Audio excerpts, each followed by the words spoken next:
今天分享年夜菜系红烧肉丸，里面还有惊喜哦，咬上一口鲜香味美，过年给爸妈做这道菜吧。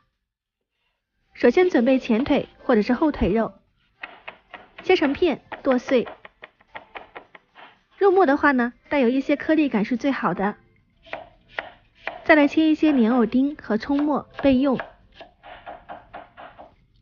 肉末里面打入一个鸡蛋，加入姜粉、胡椒粉、料酒、五香粉、生抽、老抽上色，最后再来一些白糖提鲜，往一个方向搅拌均匀且上劲，分2次倒入水淀粉，这样做出来的肉丸有弹性而且不会散。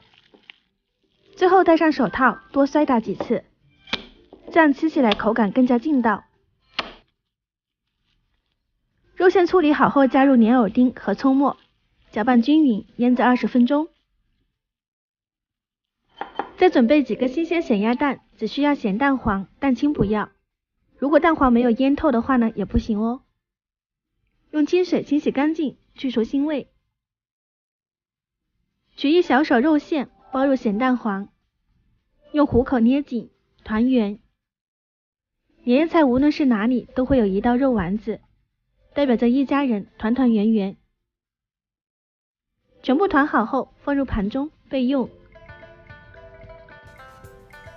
油温6成热，筷子冒泡后把肉丸丢进去，开中火炸7到8分钟，用筷子翻面，最后表皮金黄酥脆即可捞出。肉丸子的话呢，一定要炸熟，中间的蛋黄才不会白心。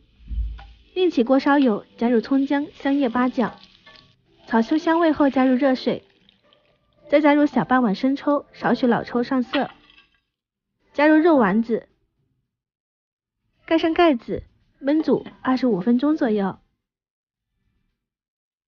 时间已经差不多了，汤汁变少，开盖，加入水淀粉勾芡即可出锅。这样红烧肉丸子就做好啦，撒一点葱花、辣椒点缀。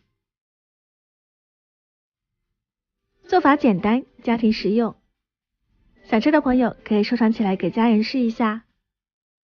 里面的肉馅鲜香，搭配了咸蛋黄，吃再多也不会油腻。今天就分享到这里，也提前祝大家新年快乐哦！我是夏妈，我们下期再见。